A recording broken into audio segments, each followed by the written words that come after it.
Lemon paper চিকেনটা যখন বানিয়েছিলাম ভাবতে পারিনি যে এতটা বেশি টেস্ট হবে।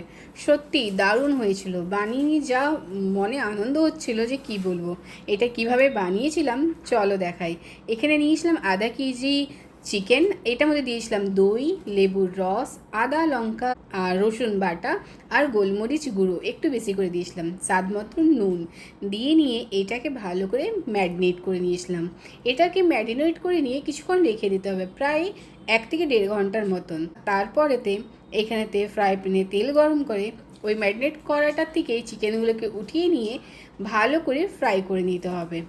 এমন করে ফ্রাই করতে হবে যাতে দু সাইডটাই বেশ ভালো করে ঠিক এইভাবে কালারটা আসে, তবেই এটার টেস্টটা আরও বেশি ভালো আসবে। তো এইভাবে চিকেনগুলোকে ভেজে নিতে হবে, একটুখানি টাইম নিয়ে ভাজতে হবে হাই ফ্লেমেতে। পরের চিকেনগুলোও আমি এইভাবে দিয়ে দিলাম। আর এই যে ম্যারিনেট করা যে মশলাটা ছিল এইটা দিয়েই এই পুরো রান্নাটা হয়ে যাবে, এখানে আর এক্সট্রা কিছু দেওয়ারই দরকার নেই। এত সহজভাবে এটা তৈরি হয়ে যায়। দেখো এখানে সুন্দর করে ভাজা হয়ে গেছে। এরপরে এখানেতে জিরা, এলাচ, লবঙ্গ, দারচিনি এগুলো দিয়ে একটু ফোড়ন দিয়ে নেবো। এটা একটুখানি ভালো করে নাড়াচাড়া করে এখানে যেই ব্যাটারটা ছিল ওইটা এইখানেতে দিয়ে দেবো।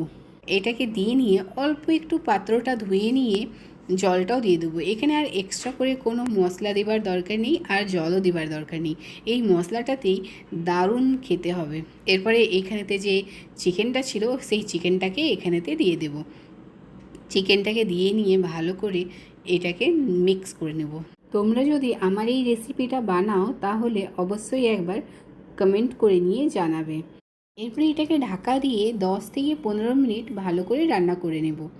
তো 10 থেকে 15 মিনিট রান্না করা হয়ে গেছে। এরপরে এখানে একটু থিকনেসের জন্য কর্নফ্লাওয়ার দিচ্ছি, এখানে অ্যাড করছি। এটাতে এটার চিকেনের একটু সফটনেসটাও আসে আর থিকনেসটাও আসে। এটার কালারটা দেখো কত সুন্দর এসেছে, সত্যি রান্নাটা দুর্দান্ত হয়েছিল, দারুণ।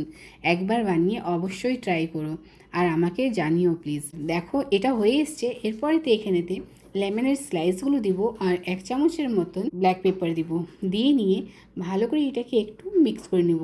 এখন এখানে অনেক বেশি নাড়াচাড়া করার নেই, কারণ ফির লেমনের যে একটু তিতো ভাবটা সেইটা চলে আসবে। তো এইখানে বেশ 2 মিনিটের মতনই এটাকে আরও একটু রান্না করে নেব। আর ব্যাস, তারপরেই এটা একদম পারফেক্টলি তৈরি হয়ে গেছে। এটা দেখেই বুঝতে পারছো এটা থেকে তেলও ছেড়ে দিয়েছে। এই রান্নাটার একটা স্পেশালিটি এইটা হচ্ছে যে এটা খুবই তাড়াতাড়ি রান্না হয়ে যায় আর খুব সহজভাবে, আর খেতে দারুণ হয়।